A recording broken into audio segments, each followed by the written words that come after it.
Our upcoming trip. This presentation is presented by the full-time travel team of Please Go Away Vacations. We're going to talk about Trains and Lakes of the Alps, travel dates of July the 21st through the 29th. Please Go Away Vacations is offering this tour in partnership with Colette Vacations. My name is Paula Oxman, and I will have the privilege of traveling with you throughout and being your personal hostess. If you have any questions or there's anything that I can do to assist you, please do not hesitate to ask. We'll be flying into Zurich to begin our tour and transferring to Lucerne. What's nice about this trip is that for the most part, we are going to be staying 2 nights in each of our destinations so that we're not having to pack and get on a bus every morning and move to a different hotel. So that always makes it a little bit more leisurely and we have more time to explore in each of the stops. At the end, we end up and fly home from Milan, Italy. So we have the opportunity to see quite a bit of 2 different countries. Before too much longer, we should be getting the documents, and as soon as we get those, we'll be sending those out. These are some that we've had prior to kind of give you an idea what to expect. First of all, you're going to be receiving a booklet that will look like this. It'll have your dates and your name on it, as long as your reservation number will also be on yours. And we do strongly recommend that you review that from cover to cover because there's going to be lots of information and you'll have it at hand so that you can go back to refresh your memory. It's going to include information about money and traveling on the bus and average temperatures and things of that nature. So do be sure and again, look through that. One of the things that you're going to find in that booklet is a hotel listing of the places that we'll be staying. In addition, there's going to be one that is individually folded and inserted into the booklet that you can leave with family or neighbors, someone that would have it in case you needed to be reached in an emergency. Of importance in your packet is also going to be several luggage tags and stickers, all that are used for different purposes. First of all, on the top left, there is a name tag. It is appreciated if you would wear that anytime that we're doing things as a group. This will help other people on the tour get to know you and so that your tour manager is able to also identify everyone and get better acquainted throughout the tour. If you're out in the evenings or other times and you're doing things that you're not with the group, you certainly do not need to wear that. And in fact, we would suggest that you probably don't wear it so that you're not advertising that you're a tourist. Below the name tag is a Colette tag that you can place your name onto, your address if you want to.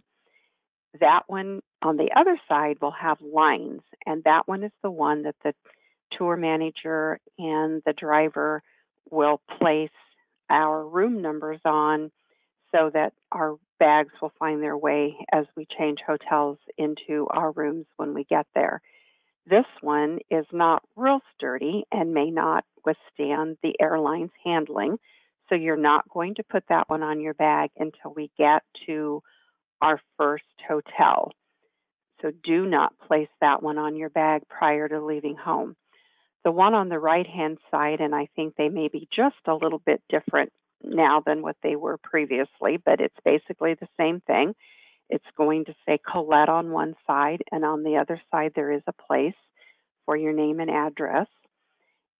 You may want to consider not putting your home address, maybe put a friend or a next door neighbor, a business if you have any um, affiliation with a business. Sometimes we've read about people having luggage in your departure airport and it's sitting on a turntable or you're checking it in and there's people who are not quite so honest and they see that you're boarding a plane and they can see that address and it does advertise that your home is going to be empty for a period of time. So you can certainly feel free to put on there if you're comfortable with putting your address, that's certainly fine. So that if your luggage were to become lost and return back home, that there is an address of some kind. This is the way that you're going to attach both of the luggage tags that we have looked at, whether it's the plastic for the Colette tag or the elastic for the luggage tag that to find your luggage into your room. And there will be a little card in your information that will help to assist if you have any trouble attaching that.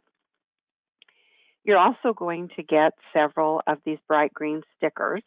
And the purpose of this one is that when we arrive into our destination and I'm claiming luggage, also on the way home, we'll have to claim it briefly when we go through customs. And this is how we're going to be able to tell your luggage from everybody else's. So do be sure that you have the bright green stickers on when you give it to the airline so that when we get there, we can identify them more easily. This is the way that you're going to attach it, and you peel the back off and then wrap it around, and the ends will stick to each other. We're going to give you several, and do put it absolutely for sure onto your check luggage. A lot of people like to go ahead and put those on carry-ons, camera bags, purses, anything that you might have that you are sitting in an airport or you're in a restaurant, hotel lobby, and perhaps would get up and walk off and leave it. Someone in our group is going to recognize it as belonging to one of us and keep that from being left and perhaps lost. Here is a picture with an example of Colette tag, the string tag for the hotels, as well as the green stickers wrapped around. There's also a red one that has that person's identification, their name and their address, but it does have a cover over it so that it's not able to be seen. One of the questions we often get is, can we lock our luggage? And you notice here there is a lock on this bag, and that certainly is fine. You'll notice that it's small, but there is a little red logo on. So you can use a TSA approved lock, either key or combination, such as this one, but it must be a TSA approved one or they will cut it off. And you can tell by the logo on it that this is the TSA logo, so this one is fine. Another important question is, what about the luggage? Well, luggage can be up to 62 inches to check in at the airline, and the way you're going to get that is to measure the height, the length, and the width one time, and that cannot exceed 62 inches. In addition, it's very important that the bag not exceed 50 pounds. In the event that it's larger than 62 inches or exceeds the 50 pounds, the airline is going to charge you extra. And for an international flight, we shouldn't have to pay to check bags, but they will charge you in the event that you exceed either of those two requirements. I've seen people who have had bags that were slightly over 50 pounds and paid $100. So do be careful. I will have a scale so that in the event you're needing to weigh, if you've kind of maybe done some shopping and your bag has gotten heavier, be sure and ask, and we can weigh that to make sure that you have some time to make adjustments. The large suitcase here is a 62-inch one, so as you can see, that is a rather large bag. The middle one is acceptable as a carry-on for the airline. It should fit in the overheads of most of the planes. However, it is not going to fit into the overhead on the bus. The one on the left is again, going to meet the requirements for the airline of going in the overhead, probably also under the seat in front of you on board a plane. I don't think that either of those is going to fit in the overhead of the bus as we're traveling. Colette has always been very good if there's sufficient room underneath to, during the daytime, place large carry-ons such as these under the bus, but just do keep in mind that you would not have access to it throughout the day. If we're moving to a different hotel, it would be under there until we got to the next hotel. As we get off the bus, the driver will set it out. You're responsible for picking it up and taking it then to your room, and then you bring it out every day, set it next to the bus, and the driver will normally put those underneath for you. If you do that, do consider having rollers, because carry-on bags can be very heavy, and especially if you start to put some more things in those throughout the trip. When we go through customs and any time that we have possession of our luggage, it seems like since the pandemic, in areas that we used to be able to get luggage assistance from SkyCaps, those are not available very much anymore since the pandemic. If you do have bags that your carry-ons are going to be underneath throughout the day, you may want to place something similar to this, a backpack or some kind of a small bus bag that you can have with you on the bus that won't take up a lot of space, would easily go in the overhead. A little zipper bag of some kind to put your passport, credit cards, money, anything that you need, that you could pull that out and carry with you easily and leave the other on the bus when you didn't need it. This can easily be placed and travel in the zipper side of a large suitcase and then just taken it out and used as needed. Also important is the 311 rule. If you remember this when you're going through the airport securities, it's going to make that a lot easier.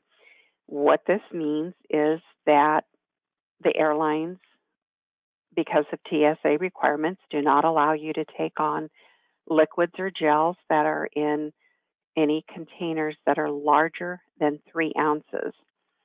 So each person is allowed a 1-quart bag of 3-ounce containers. You can take larger amounts, you just cannot carry those on board the plane. And it is the size of the container and not what you think is left in it. So shampoos, deodorants, toothpaste, all those kinds of things need to follow that requirement, or the airline will take it away from you. Some important things that we need to remember is, first of all, you need to be sure that you bring your vaccination cards. It is still required that persons be fully vaccinated, meaning that you have taken the full doses of whichever, if it's a 2-dose vaccine or the Johnson & Johnson, that is 1 dose.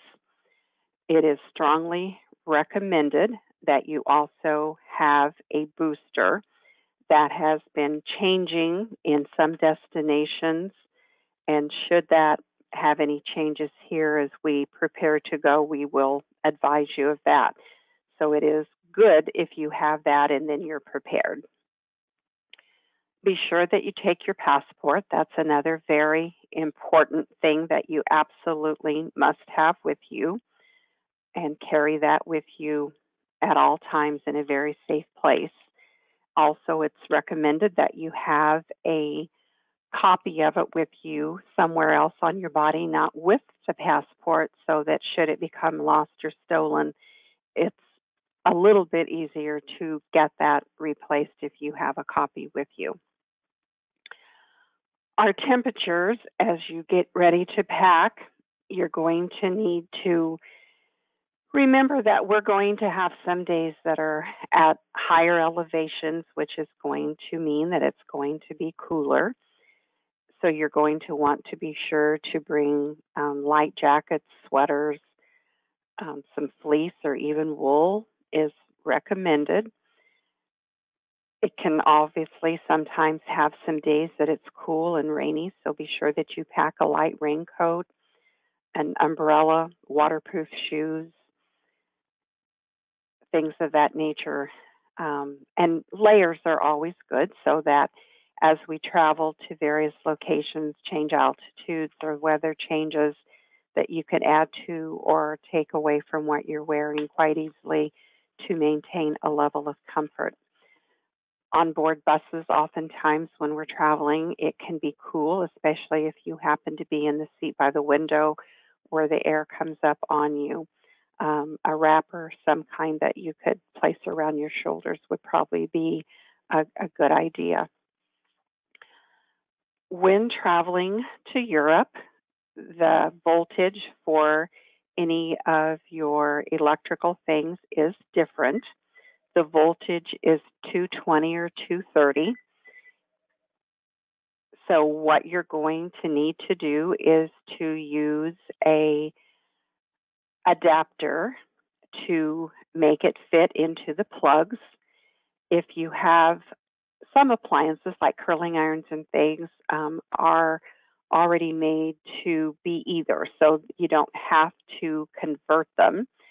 So if you have an appliance that is not showing that it's a 110 slash 220, you would first need to convert it to the other currency and then adapt it to go into the plug.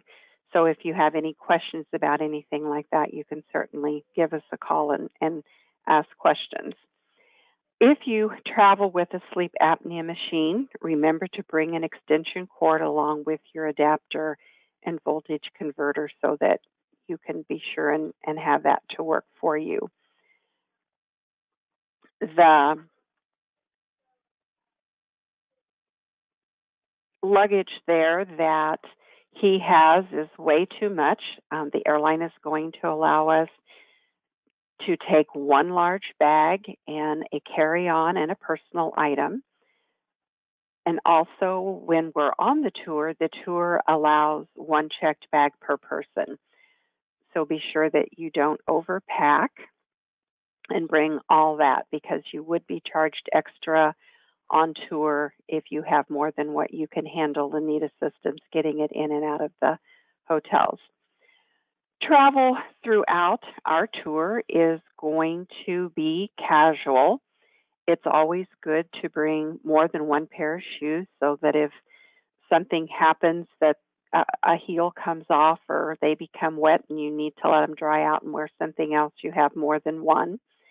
Always a good idea to not bring new shoes that you've not worn.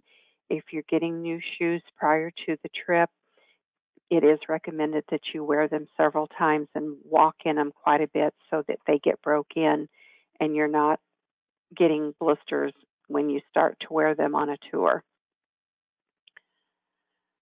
Credit cards and debit cards are good ways to have money throughout the trip. It used to be that you had to go to your bank and get money to take with you, or people got traveler's checks, which are no longer really accepted anywhere. It's quite easy to get cash of the local currency by having a debit card or a credit card, but be sure that you contact both your bank and or your credit card company prior to traveling. We do often get told now when I tell people this that, well, our card says they don't need to know that it's not a big deal anymore.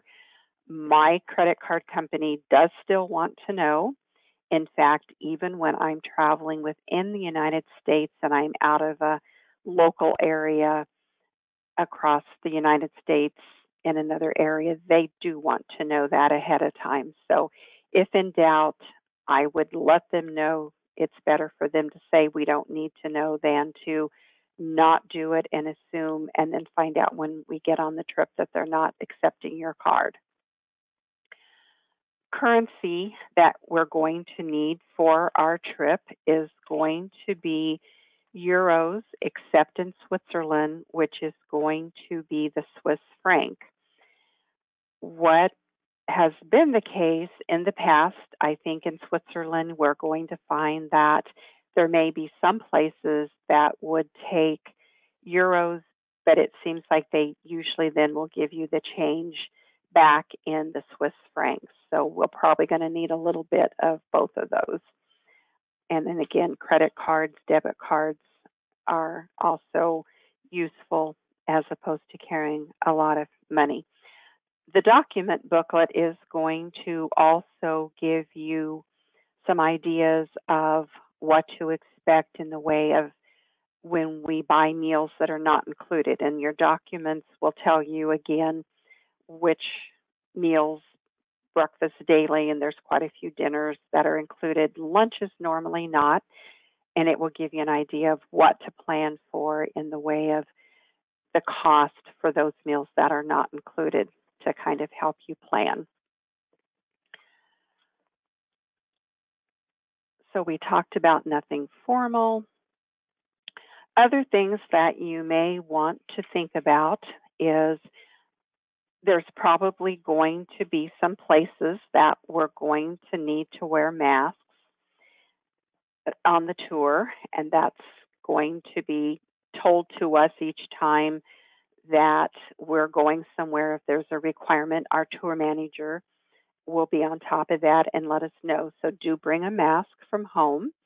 Wear it whenever you want to if you're uncomfortable because there's a lot of people very close, or have it, like I said, when there's places that we may be able to.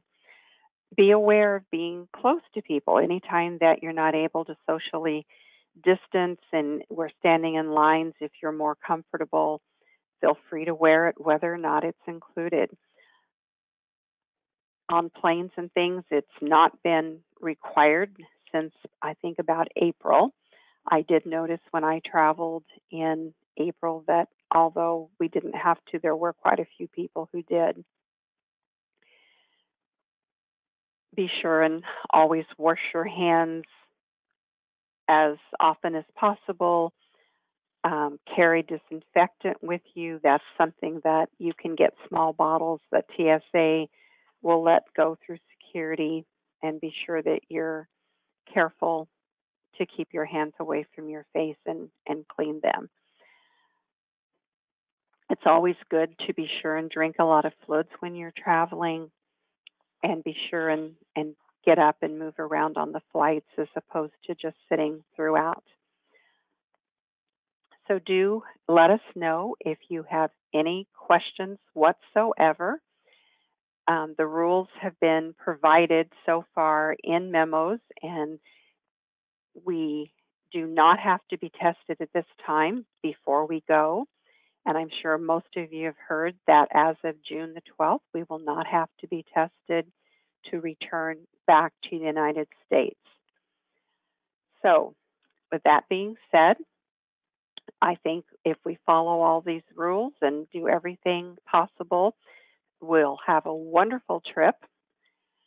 And do not hesitate to call us or contact us via email with questions. Answers at travelpleasegoaway.com or 1-800-362-9347. Thanks for going away.